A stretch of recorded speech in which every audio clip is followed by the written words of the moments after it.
ملنے ملانے کے لمحات زیادہ دیر تک مؤخر نہیں کیے جا سکتے تھے۔ لڑکوں کے والدین اور رشتہ دار ان نزاکتوں کو نہیں سمجھ سکتے تھے جو ڈاکٹروں کے زیر غور تھیں۔ ان میں سے چند تو انتہائی صبر کا مظاہرہ کر رہے تھے، لیکن حقیقت یہ تھی کہ ان سب کے لیے لڑکے مر کر زندہ ہوئے تھے، اور سب سے اس صبر کی توقع نہیں کی جا سکتی تھی۔ پیراڈو کی شادی شدہ بہن گریشیلا پرائیویٹ مریضوں کے وارڈ میں داخل ہونے لگی تو ایک پولیس مین نے اسے روک لیا۔ وہ جھلا کر بولی، میرا بھائی ہے یہاں، میں اس سے ملنا چاہتی ہوں۔ اندر سے پیراڈو کی آواز آئی، گریشیلا، میں یہیں ہوں۔ اب اسے کون روک سکتا تھا؟ وہ پولیس مین کو دھکا دیتے ہوئے اندر بھاگی اور دوسرے ہی لمحے پیراڈو کے کمرے میں تھی۔ وہ اسے دیکھتے ہی رونے لگی۔ اس کا بھائی قابل رشک صحت کا مالک تھا، لیکن جس بھائی کو وہ اب دیکھ رہی تھی وہ ہڈیوں کا ڈھانچہ تھا، بال بکھرے ہوئے، شیف بڑی ہوئی۔ اس نے آنکھوں پر ہاتھ رکھ لیا اور ہچکیوں میں ڈوب گئی۔ پیراڈو نے نرمی سے اسے اپنے بازوؤں میں لے لیا۔ پیچھے پیچھے گریشیلا کا شوہر اور اس کے بعد جھکی جھکی کمر والا ایک بوڑھا بھی کمرے میں داخل ہوا۔ اس شخص نے جب سے سنا تھا کہ اس کا بیٹا، بیٹی اور بیوی اینڈیز کے پہاڑوں میں حادثے کا شکار ہو گئے ہیں، اس نے زندگی سے کنارہ کشی اختیار کر لی تھی۔ وہ چلتی پھرتی لاش بن کر رہ گیا تھا۔ بچ جانے والوں کی فہرست جب شائع ہوئی تو اسے ایک غلط فہرست دکھائی گئی تھی جس میں تینوں کے نام شامل تھے۔ اسے اب حقیقت سے آگاہ کیا گیا کہ صرف اس کا بیٹا زندہ بچا ہے۔ بچھڑ جانے والوں کا غم، ملنے والے کی خوشی، متضاد احساسات اس پر طاری تھے، لیکن جب اس نے بیٹے کو گلے لگایا تو آنکھوں سے بہنے والے آنسو خوشی کے آنسو تھے۔ اسی برآمدے کے پرلے سرے پر کینیسا کا کمرہ تھا۔ وہ دوسرے لڑکوں کے رشتہ داروں کی آوازیں سن رہا تھا اور تصورات میں اپنے عزیزوں میں کھویا ہوا تھا کہ اچانک اس کے کمرے کا دروازہ کھلا اور اس کی کزن سیراکو کمرے میں داخل ہوئی۔ اس کا خیال تھا کہ سیراکو سے مونٹی ویڈو میں ملاقات ہوگی جب اس کی صحت بحال ہو چکی ہوگی اور حلیہ ٹھیک ہوگا۔ اس حالت میں اس کا آنا مسرت سے زیادہ مایوسی کا سبب بنا۔ اس کے پیچھے پیچھے کینیسا کی ماں تھی جو وقار سے چلتی ہوئی کمرے میں آئی اور بولی، کرسمس مبارک ہو روبرٹو، لیکن اپنے بیٹے کی دھنسی ہوئی آنکھیں، شیف سے بھرا ہوا چہرہ اور انتہائی لاغر حالت دیکھ کر ضبط کے بندھن ٹوٹ گئے اور وہ رونے لگی۔ ڈاکٹر کینیسا نے اپنی داستان سنانی شروع کی اور الف سے لے کر یہ تک تمام باتیں سنا ڈالیں، جس میں یہ بات بھی شامل تھی کہ جان بچانے کے لیے انہیں انسانی گوشت تک کھانا پڑا۔ دونوں عورتیں تو اسی بات پر خوش تھیں کہ پیراڈو زندہ سلامت انہیں مل گیا ہے، لیکن ڈاکٹر کینیسا یہ بات سن کر پھر رونے لگا۔ اس بات سے یہ بھی ظاہر ہوتا تھا کہ اس کا بیٹا کن حالات سے گزر کر اس تک پہنچا ہے، اور آئندہ جو طوفان اٹھنے والا تھا اس کا اندازہ بھی ڈاکٹر کینیسا ہی کر سکتا تھا۔ ایڈورڈ اسٹریچ کی اپنی ماں، خالہ اور والد سے ملاقات بھی اسی انداز میں ہوئی۔ اس کی ماں گرام دال کی مریم کی عبادت کرتی رہی تھی، لیکن اسے معلوم نہیں تھا کہ اسے اپنی دعاؤں کا صلہ ملے گا تو وہ ہڈیوں کا ڈھانچہ بن کر رہ گیا ہوگا۔ پھر جب اسٹریچ نے بتایا کہ زندہ رہنے کے لیے انہیں کیا کچھ کھانا پڑا تو اس کے چہرے پر ہی جان کے سائے پھیل گئے۔ میڈیلون بھی اپنی دہشت کے اظہار سے باز نہ رہ سکیں۔ مامتا کی ماری مائیں اپنے بچوں کے زندہ مل جانے کے معجزے پر اعتقاد تو رکھے ہوئے تھیں اور اسی اعتقاد کی بنا پر ان کی تلاشیں مصروف رہی تھیں، لیکن ان کا خیال تھا کہ حادثے کی جگہ ارد گرد درخت ہوں گے جن کے پتے یا چھالیں چبا چبا کر وہ پیٹ بھر سکیں گے۔ آس پاس ندیاں ہوں گی جن سے پیاس بجھا سکیں گے۔ ندیوں میں مچھلیاں ہوں گی جنہیں پکڑنے کا وہ کوئی نہ کوئی انتظام کر لیں گے۔ اس طرف تو ایک لمحے کو بھی خیال نہ گیا تھا کہ زندگی بچانے کے لیے انہیں مردہ لاشوں کا گوشت نوچ نوچ کر کھانا ہوگا۔ لڑکے دہشت اور حیرت کے ملے جلے اس رد عمل کو برداشت کر رہے تھے۔ انہوں نے جو کچھ کیا جانیں بچانے کے لیے ضروری تھا، لیکن انہیں معلوم تھا کہ عام انسانوں کا رد عمل اس پر یہی کچھ ہو سکتا تھا، لیکن الگوٹا کا رد عمل مختلف تھا۔ اس نے اپنی ہونے والی ساس کے چہرے کے تاثرات دیکھے تو سخت حیران ہوا۔ اس کے خیال میں انہوں نے جو کچھ کیا تھا وہ جان بچانے کے لیے معمول کی بات تھی، جس پر کسی حیرت یا دہشت کے اظہار کی ضرورت ہی نہ تھی۔ اب ذرا ادھر پہاڑوں کا حال سنیے جہاں جہاز کے 8 مسافر باقی رہ گئے تھے۔ پہلے تو وہ ہیلی کاپٹروں کو بلند ہوتا دیکھتے رہے۔ جب وہ پہاڑ کے پار چلے گئے تو زربینو امدادی کلب کے ارکان سے مخاطب ہوتا ہوا بولا، آئیں آپ کو وہ گھر دکھائیں جہاں ہم رہتے رہے ہیں۔ جہاز کے ڈھانچے کی طرف بڑھتے ہوئے انہوں نے ارد گرد انسانی اعضاء کے انجڑ پنجر اور ہڈیاں بکھری ہوئی دیکھیں تو ایک نے پوچھا، مرنے والوں کو گدھ کھا گئے کیا؟ نہیں، ہم خود کھا گئے، زربینو نے جواب دیا۔ لسیرو نے جو سب سے آگے تھا کسی رد عمل کا اظہار نہ کیا، لیکن جب وہ جہاز کے دروازے پر پہنچا تو اس نے جہاز کی چھت پر گوشت کے ٹکڑے پڑے ہوئے دیکھے۔ اسے تب یقین آیا کہ زربینو جو کچھ کہہ رہا تھا وہ سچ تھا۔ وہ ایک لمحے کو جھٹکا اور سر جھکا کر اندر داخل ہو گیا۔ زربینو اس کے ساتھ تھا۔ اس نے اسے بتایا کہ وہ کس طرح اس ڈھانچے میں رہتے رہے ہیں، کیسے سوتے رہے ہیں اور کیسے ایوالانچ کی وجہ سے ان کے وہ 8 ساتھی جو جہاز کے حادثے میں بچ گئے تھے ان سے بچھڑ گئے۔ لوسیرو دلچسپی اور ہمدردی سے اس کی گفتگو سنتا رہا، لیکن وہ اس ناگوار بو کو نظر انداز نہ کر سکتا تھا جو جہاز کے اندر پھیلی ہوئی تھی۔ اس کے میزبان زربینو کو تو شاید یہ بو محسوس ہی نہیں ہو رہی تھی، تاہم اس نے بھی اس کا ذکر کرنا مناسب نہ سمجھا۔ البتہ وہ جلد از جلد باہر کھلی ہوا میں لوٹ آیا۔ امدادی کلب کے باقی ارکان دوسرے افراد کے طبی معائنے اور ان کی بھوک مٹانے میں مصروف تھے۔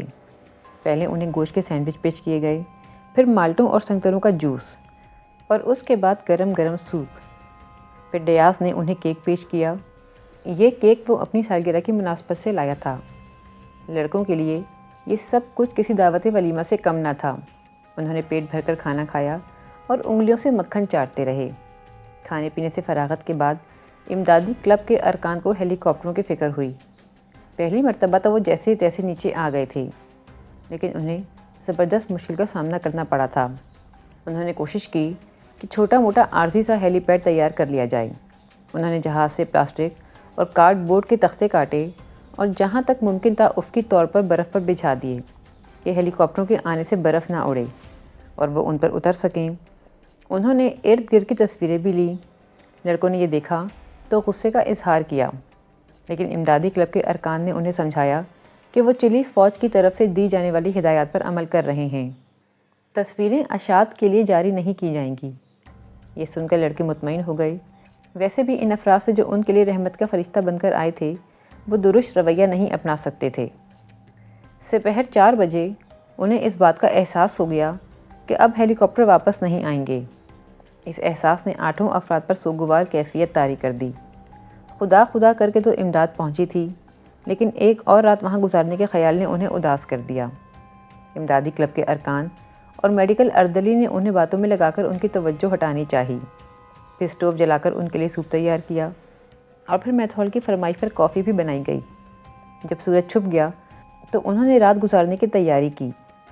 چاروں موارد جہاز کے اندر پھیلی ہوئی بدبو کی وجہ سے رات باہر گزارنا چاہتے تھے، لیکن میزبانوں کا اصرار تھا کہ وہ بھی ان کے گھر میں سوئیں۔ لیکن امدادی کلب کے ارکان نے باہر برف پر ایک خیمہ گاڑ لیا۔ لڑکوں کو یہ بات ناگوار گزری کہ ان کی پیشکش کو ٹھکرا دیا گیا ہے، لیکن ان کے اصرار پر ڈیاس نے رات ان کے ساتھ گزارنے پر آمادگی ظاہر کر دی۔ دوسری صبح ڈیاس کی سالگرہ تھی۔ وہ ان 8 افراد کے درمیان بیٹھا باتیں کرتا رہا۔ اس نے تفصیل سے انہیں بتایا کہ اینڈیز ریسکیو کلب کے ارکان کی کیا کیا ذمہ داریاں ہوتی ہیں۔ جواب میں انہوں نے اسے اپنی داستان سنائی، جس پر اس نے انہیں متنبہ کیا کہ انسانی گوشت کھانے کی خبریں جب باہر کی دنیا کو ملیں گی تو ہر طرف ایک سنسنی پھیل جائے گی۔ لیکن کیا وہ ہماری مجبوریاں سمجھ جائیں گے؟ ہاں، جب انہیں تفصیلی حالات پتہ چلیں گے تو ہر کوئی سمجھ جائے گا کہ تم لوگوں نے وہی کچھ کیا جو کرنا چاہیے تھا۔ آدھی رات کو گھڑی کی سوئیاں ملیں تو ڈیاز 48 سال کا ہو گیا تھا۔ یوروگوئے کے باشندوں نے اسے سالگرہ کی مبارکباد دی۔ باقی رات بھی انہوں نے آنکھوں میں کاٹ دی۔ صبح سویرے ان کے تمام تر خیالات ناشتے پر مرتکز تھے۔ وہ باہر نکلے تو خیمے پر ہوکا عالم طاری تھا۔ چلی کے 3 افراد سوئے ہوئے تھے۔ انہوں نے باقاعدہ نعرہ بازی شروع کر کے انہیں جگا دیا۔ تھوڑی دیر بعد سب لوگ چائے اور بسکٹوں پر مشتمل ناشتے میں مصروف تھے۔ ناشتے کے بعد لوسیرو نے انہیں بتایا کہ جب ہیلی کاپٹر آئیں تو کس طرح اس کے پروں سے بچتے ہوئے اس میں سوار ہونا ہے۔ ہیلی پیڈ جو انہوں نے گزشتہ روز بنایا تھا مناسب نہیں تھا، اور لوسیرو کا خیال تھا کہ انہیں چلتے انجن کے ساتھ ہی اس میں سوار ہونا ہوگا۔ اس کے بعد انہوں نے وہاں سے سفر کی تیاری شروع کر دی۔ اپنے کپڑے جھاڑے، بالوں میں کنگھی کی۔ زربینو اور فرنینڈس وہ سوٹ کیس جہاز سے باہر لائے جس میں مرنے والوں کے کاغذات اور کرنسی کے نوٹ تھے۔ زربینو سرخ جوتوں کے جوڑے کا وہ جوتا بھی لے آیا جو پیریڈو جہاز میں لٹکا کر گیا تھا۔ لوسیڈو نے سوٹ کیس دیکھا تو کہا کہ ہیلی کاپٹر میں اسے لے جانا مشکل ہوگا، لیکن جب اسے بتایا گیا کہ سوٹ کیس میں کیا ہے تو وہ چپ ہو گیا۔ 10 بجے انہوں نے ہیلی کاپٹروں کی آوازیں سنیں۔ صبح کے وقت ہوا میں تندی یا تیزی نہیں تھی اور انہیں کل جیسی مشکلات کا سامنا نہیں تھا۔ آہستہ آہستہ بلندی کم کرتے کرتے 3 ہیلی کاپٹر نیچے آئے اور ان میں سے ایک اتنا نیچے آیا کہ اس کے برفانی تختے برف کو چھونے لگے۔ 3 لڑکے سوار ہونے کے لیے آگے بڑھے، لیکن ہیلی کاپٹر کے پروں سے جو ہوا پیدا ہو رہی تھی وہ انہیں پیچھے دھکیلنے کے لیے کافی تھی۔ بابی فرینکوس نے رائے ہارلے کی مدد کرنے کی کوشش کی، لیکن خود بھی ہوا کے زور سے گر گیا۔ بالآخر امدادی کلب کے ارکان آگے بڑھے اور انہیں سوار کرایا۔ یہ اوپر اٹھا تو دوسرے ہیلی کاپٹر نے باقی 2 افراد کو، جس میں زربینو اپنے سوٹ کیس سمیت شامل تھا، سوار کرایا۔ ہوا پرسکون تھی۔ تینوں ہیلی کاپٹر آسانی سے بلندی پر پہنچے، چوٹی کو عبور کیا اور بہت جلد لاس میٹینیس پہنچ گئے۔ ہیلی کاپٹروں کے رکتے ہی ان کے مسافروں نے باہر چھلانگیں لگائیں اور سبز گھاس کو دیکھ کر خوشی سے کلابازیاں لگانا شروع کر دیں۔ وہ ہنس رہے تھے، چیخ رہے تھے، ایک دوسرے کو گلے لگا لگا کر مبارکباد دے رہے تھے اور بآواز بلند خدا کا شکر بھی ادا کر رہے تھے۔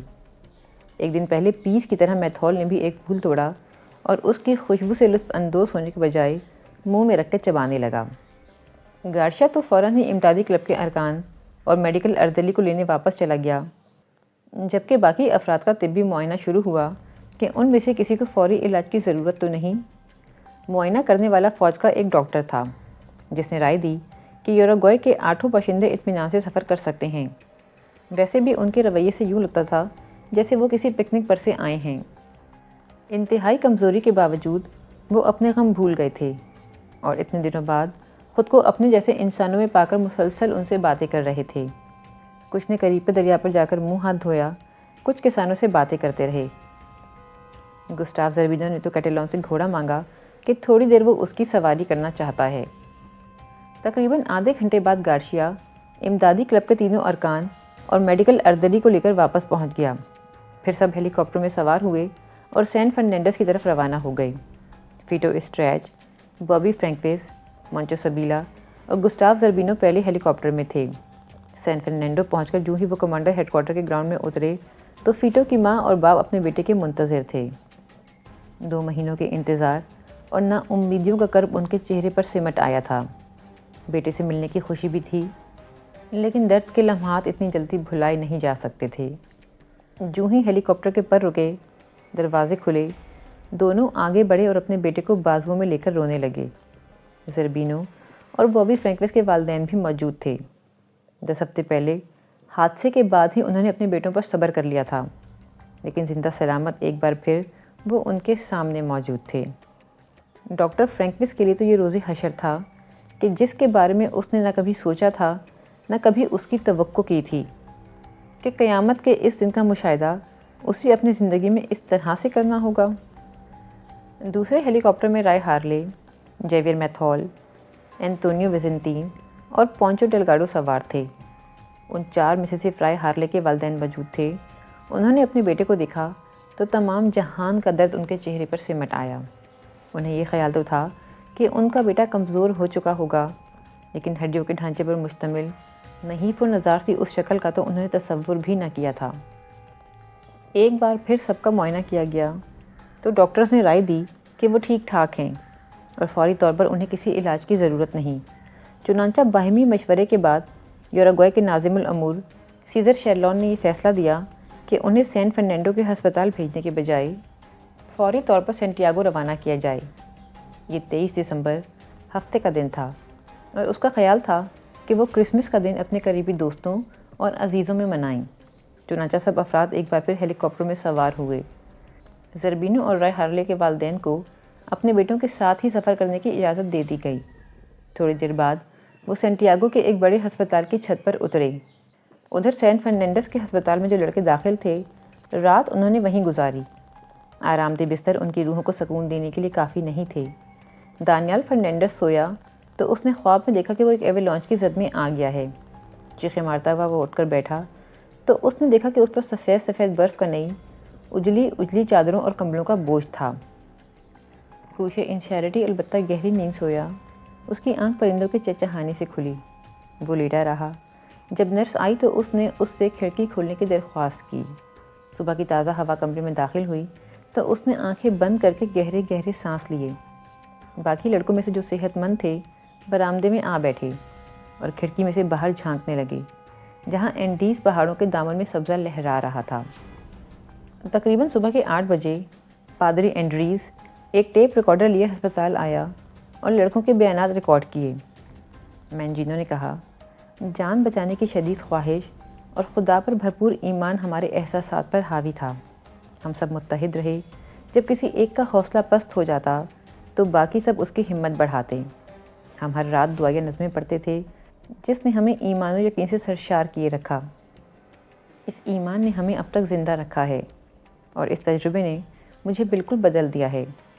اب میں بالکل مختلف آدمی ہوں۔ تعریف اور شکر صرف خدا ہی کو زیب دیتا ہے۔ کارلیٹوس پیس نے کہا، ہمیں امید ہے کہ ہمارے تجربے سے دنیا میں خدا پر ایمان کو فروغ ہوگا۔ اپنے بچھڑ جانے والے دوستوں کی وجہ سے ہمارا تجربہ سوگوار ضرور ہے، لیکن اس نے ہمیں بہت کچھ سکھایا ہے۔ یہ میری زندگی کا عظیم تجربہ تھا۔ مجھے رگبی کے کھلاڑی ہونے کی حیثیت سے بھی طویل تجربات حاصل ہیں۔ جب ایک گول ہوتا ہے تو اس کے پیچھے انفرادی نہیں، پوری ٹیم کی کوششیں شامل ہوتی ہیں۔ اس تجربے میں یہ بات نمایاں ہے کہ ہم اگر بچ گئے ہیں تو اس میں انفرادی کوششوں کا دخل نہیں۔ ہم سب نے ایک ٹیم کی طرح وقت گزارا اور خدا پر بھرپور ایمان رکھا اور اس سے دعا کرتے رہے۔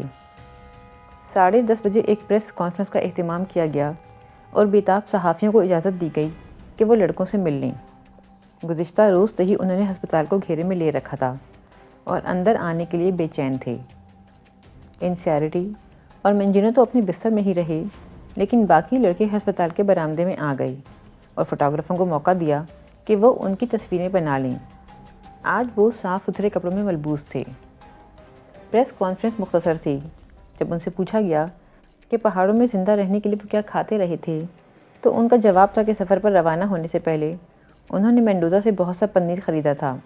کچھ وہ کام آیا اور کچھ وہ جھاڑیاں جو آس پاس اگ رہی تھیں۔ 11 بجے ہسپتال کے قریبی چرچ میں دعائیہ اجتماع کا اہتمام تھا۔ 3 پادریوں اور ایک بشپ نے دعائیں پڑھیں۔ لڑکوں کو پہیے دار کرسیوں پر ہسپتال سے لایا گیا اور سب سے اگلی صفوں میں جگہ دی گئی۔ ان کے نحیف چہروں پر شکر کے جذبات نمایاں تھے۔ پہاڑوں میں گزارے جانے والے دنوں میں ایک لمحے کے لیے بھی خدا پر ان کا ایمان متزلزل نہ ہوا تھا۔ خدا کی محبت پر یقین رکھتے ہوئے وہ زندہ رہنے کے لیے کوشاں رہے۔ وہ تاریخی لمحہ آن پہنچا تھا جب وہ چرچ میں جمع ہو کر اجتماعی عبادات کے ذریعے سے شکر کا اظہار کر رہے تھے۔ انہوں نے پادریوں سے برکت حاصل کی اور سینٹیاگو جانے کے لیے تیار ہو گئے۔ فیصلہ یہ ہوا تھا کہ مینجینو اور انسیریٹی کو ایمبولینس کے ذریعے سے سینٹیاگو کے بڑے ہسپتال لے جایا جائے گا، جبکہ باقی افراد سیدھے ہوٹل جائیں گے اور یوروگوئے سے آنے والے دوستوں اور عزیزوں کے ہمراہ کرسمس منائیں گے۔ لاس میٹینیس سے سینٹیاگو کے ہسپتال پہنچنے والوں میں جیویر میتھول پہلا شخص تھا۔ ہسپتال کی سب سے اوپری منزل ان کے لیے خالی کروائی گئی تھی اور چونکہ ہیلی کاپٹر ہسپتال کی چھت پر اترے تھے اس لیے صرف ایک منزل نیچے آنے میں کوئی دقت نہ ہوئی۔ البتہ ہسپتال کی راہداریاں عام لوگوں سے بھری پڑی تھیں جو ان کے استقبال کو وہاں جمع تھے۔ وہ یوروگوئے کے باشندوں کی معجزانہ زندگی پر خدا کی تقدیس بیان کر رہے تھے اور کئی لوگوں کی آنکھوں میں آنسو جھلملا رہے تھے۔ اس نے اپنے غلیظ کپڑے اتارے اور گرم پانی کے نلکوں کی تیز پھوار کے نیچے کھڑا ہو گیا۔ پانی تیز گرم تھا لیکن اسے راحت محسوس ہو رہی تھی۔ اس نے مل مل کر خود کو صاف کیا، پھر تولیے سے جسم خشک کر کے ہسپتال کے دیے ہوئے ڈھیلے ڈھالے کپڑے پہن لیے۔ وہ خود کو ہلکا پھلکا اور نیا آدمی محسوس کر رہا تھا۔ پہیوں والی کرسی پر بیٹھ کر واپس اپنے کمرے میں آیا تو باقی لڑکے اپنے گندے کپڑوں میں ملبوس اس کے کمرے میں جمع تھے۔ میتھول بولا، کون ہیں یہ غلیظ لوگ؟ نکالو انہیں میرے کمرے سے۔ نہلانے دھلانے کے بعد ڈاکٹروں نے سب کا تفصیلی طبی معائنہ کیا۔ ان کے ایکس رے لیے گئے اور خون کے ٹیسٹ بھی کیے گئے۔ معائنے کے بعد یہ رائے دی گئی کہ میتھول اور ہارلے کے علاوہ سب کرسمس منانے شیریڈن ہوٹل جا سکتے ہیں۔ ان دونوں کو انسیریٹی اور مینجینو کے ساتھ رکھا گیا جو سین فرنینڈس سے وہاں پہنچ چکے تھے۔ ان چاروں میں رائے ہارلے کی حالت سب سے نازک تھی۔ خون کے معائنوں سے یہ پتہ چلا تھا کہ اس میں پوٹیشیم کی سخت کمی پیدا ہو گئی تھی اور یہ حالت دل کے لیے کافی خطرناک تھی۔